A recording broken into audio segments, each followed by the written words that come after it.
Hi guys, this is Shelly from Horseshoe Pottery. Welcome back to my channel. So I'm just going to attach the handle to the mug that I did in the previous video. So I'm just going to clean off a spot. So this is where the seam is. So I'm going to clean off a little area. That's where the top of the handle is going to attach. So yeah, I'm just going to clean this up. The reason why I want to clean it up is because the last time I did this, when I attached the handle, it was a real mess, and I just want to clean this area up so that when I attach the handle, it's not going to be a big smeary mess. So the sponge isn't too wet, and that is because I don't want to accidentally smudge anywhere else if there is water dripping from it. So I think I said in the last video that this is probably the third time I've done this, so you're learning along with me.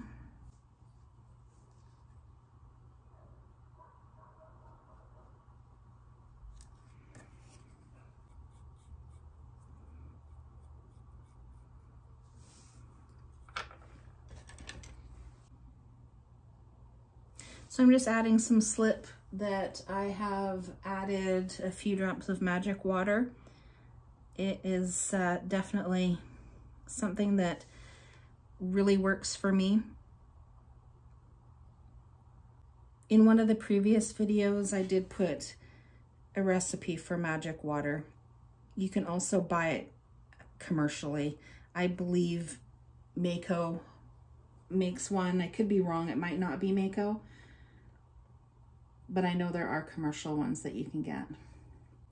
So I just wiggle back and forth until I feel like I can't really wiggle that much anymore. And I use my pin tool. I'm gonna get rid of that sponge because it makes it a little bit too high. So with my pin tool, I don't know if you can see well. I'm gonna try and do this here so we can, hopefully you can see better. So I just blend the handle in with the mug.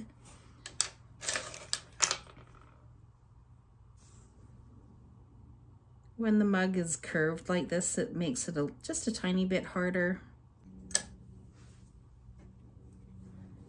But I find that it just really helps join the handle to the mug. So I'm just gonna clean this little area up here. So this is more of a pointy brush, especially when it's getting kind of close to the lip of the mug here. The pointy brush helps.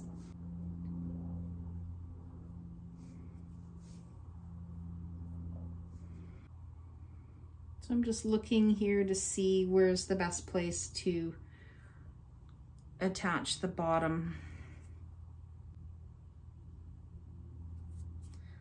And sometimes when I use the knife to trim the bottom, it goes off to one side, or there's like a little extra bit. So I just kind of try and clean that up before I attach it to the mug, just to try and make it a little bit more uniform.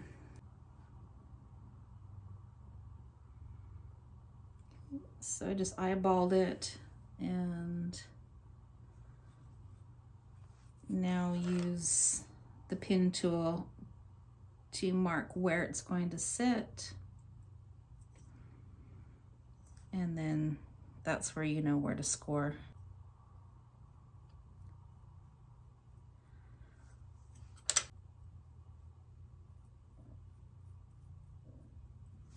Okay, just add a little bit of slip with magic water.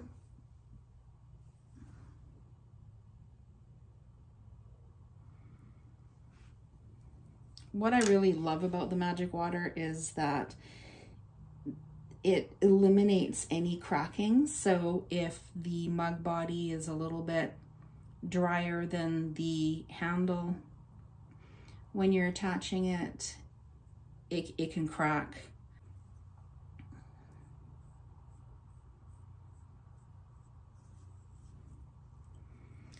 So it might be better to see here. I'll turn it around. So I wet the pin tool a little bit, not too much. And so what I do is just kind of blend it in like this.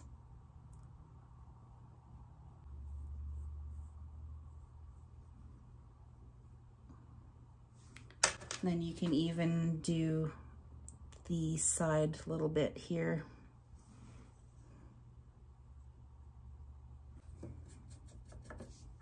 You don't want to add too much water to your paintbrush, as if you add water, it can sometimes make the attachment to the mug come apart. So I'm just gonna clean this up a little bit more here.